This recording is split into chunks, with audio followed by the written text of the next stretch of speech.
నాగర్ కర్నూలు జిల్లా కోడేరు మండలం పసుపుల గ్రామ సమీపంలోని చిరుతపులి సంచరిస్తోందని అటవీ అధికారులకు సమాచారం అందించారు రైతులు. దీంతో అటవీశాఖ అధికారులు పసుపుల గ్రామాన్ని చేరుకుని పరిశీలించారు. చిరుతపులి సంచారం ఆనవాళ్లు ఏమీ లభించలేదని తెలిపారు. చిరుతపులి సంచారం గురించి రైతులను అడిగి తెలుసుకున్నారు. దీంతో చుట్టుపక్కల రైతులు అప్రమత్తంగా ఉండాలని, సాయంత్రం సమయంలో అటవీ ప్రాంతం సమీపంలో ఉండొద్దని సూచించారు.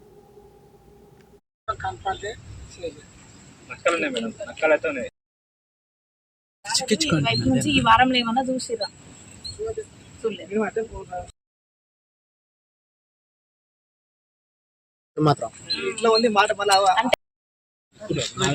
మాలో ఉంది అసలు లోగో ఎండబడుతుంది.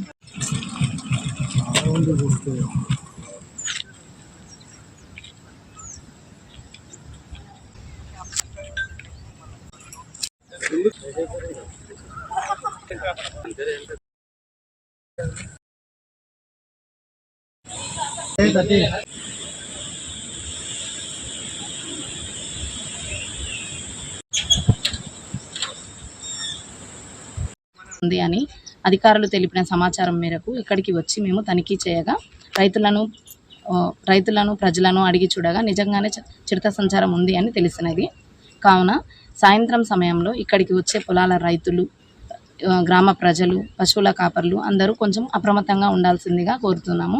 అడవి ప్రాంతంలో తిరగకూడదు, చిరుత సంచారం ఉంది అని హెచ్చరిస్తున్నాము. మాకు పాదముద్రలు ఎటువంటి ఆనవాళ్ళు ఏం దొరకలేదు, కానీ రిజర్వాయర్ సరిహద్దులో 20 కుక్కలు ఉండేటివి అని తెలిపారు. అవి ఇప్పుడు 2-3 మాత్రమే ఉన్నాయి అని చెప్తున్నారు.